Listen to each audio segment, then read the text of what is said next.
Hi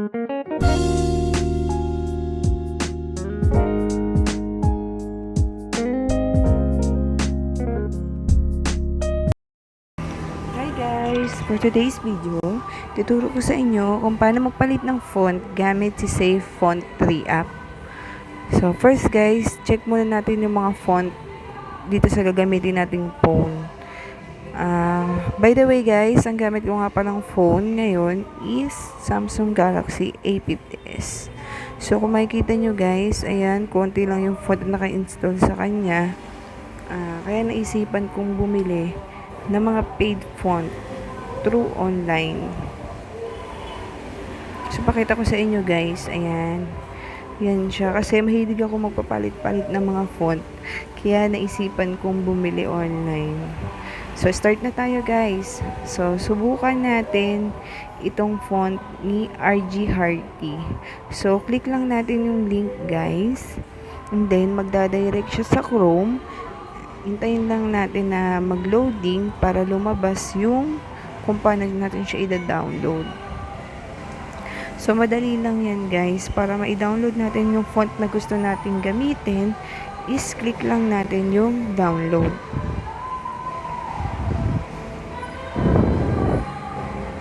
After that guys, so click lang natin yung continue.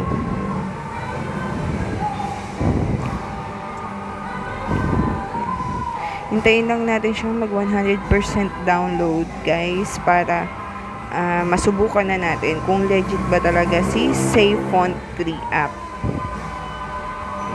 Hintayin lang natin siya mag 100%. So ayan, so ayan guys, na-download na natin ngayon yung gagamitin natin na font o yung ipapalit natin na font using Safe Font 3 app. Next step guys, punta tayo ng Play Store. Sa Play Store, dito natin i-download si Safe Font 3 app. Safe Font 3. Then, click lang natin and then click install. So, hintayin mo ulit natin na mag 100%.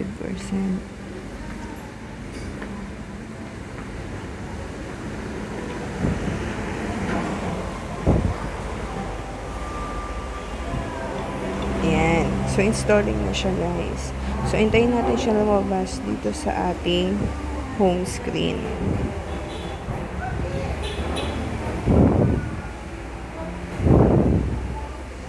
Ayan. By the way guys, ito is na-try ko pa lang sa Samsung and Oppo na cellphone na magpalit ng font using Safe Font 3 app. Okay, so next guys, download na natin si Safe Font 3 app. So, click natin siya.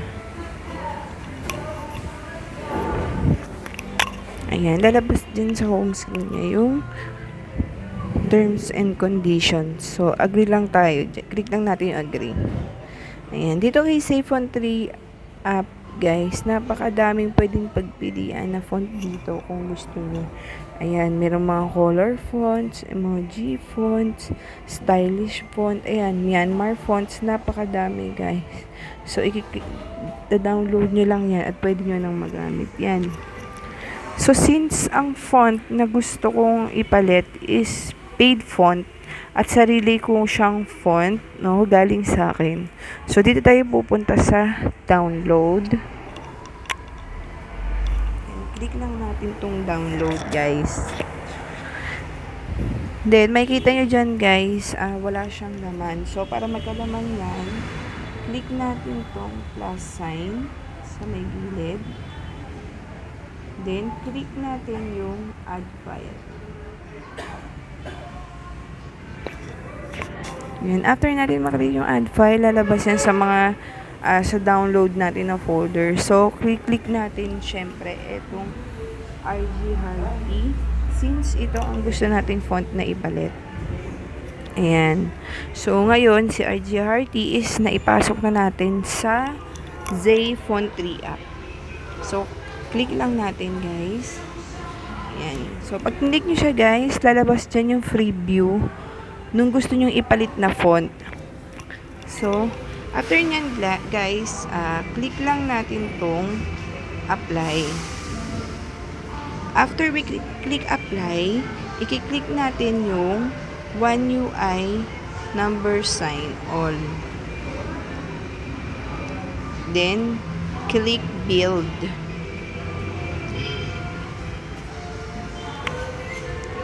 So, after nyo maklik yan guys, yung build, lalabas na dyan yung mga steps kung paano natin mapapalitan yung font natin using SafeFont 3 app.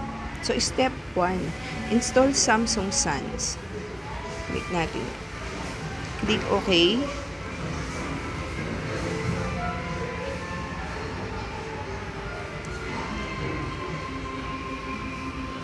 Ayan. So, app installed. Kapag na-install na natin, click done.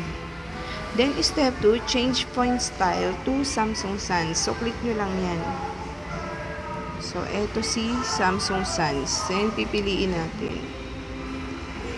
Then, step 3, your Samsung account must be signed in. So, dapat daw yung Samsung account nyo, kung Samsung po yung gamit nyo, is kailangan naka-sign in siya sa phone ninyo. Or kung Oppo, Vivo, or kahit anong tatak ng mga phone ninyo, so kailangan naka-sign in siya doon sa cellphone nyo.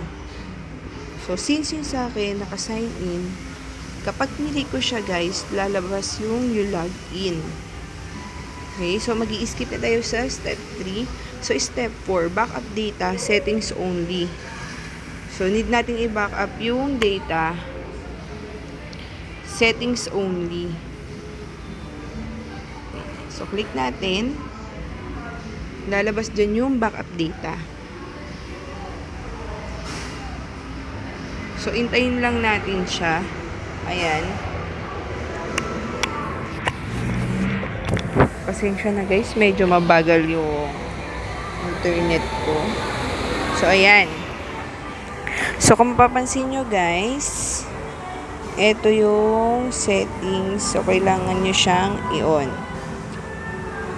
So, next guys, click natin yung backup now. Ayan. So, ito, hintayin lang natin itong mapuno guys, maging 100% para ma-backup yung data ng settings. Then, next, click done. Then, back tayo. So, step 5, uninstall Samsung Sans. So, click natin yan. So, click OK. Ayan, uninstalled Samsung Sans. So, dito sa pinakababa, nakalagay how to change. So, dito na natin ipapalit yung gusto nating font dito sa cellphone natin. So, step 1, install RG Hearty. So, click install.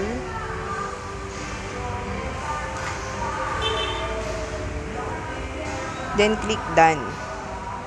Then, step 2, change font style to default.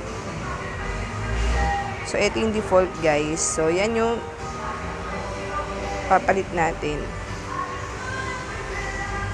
Then, after nyan, i-restore ulit natin yung data sa settings only.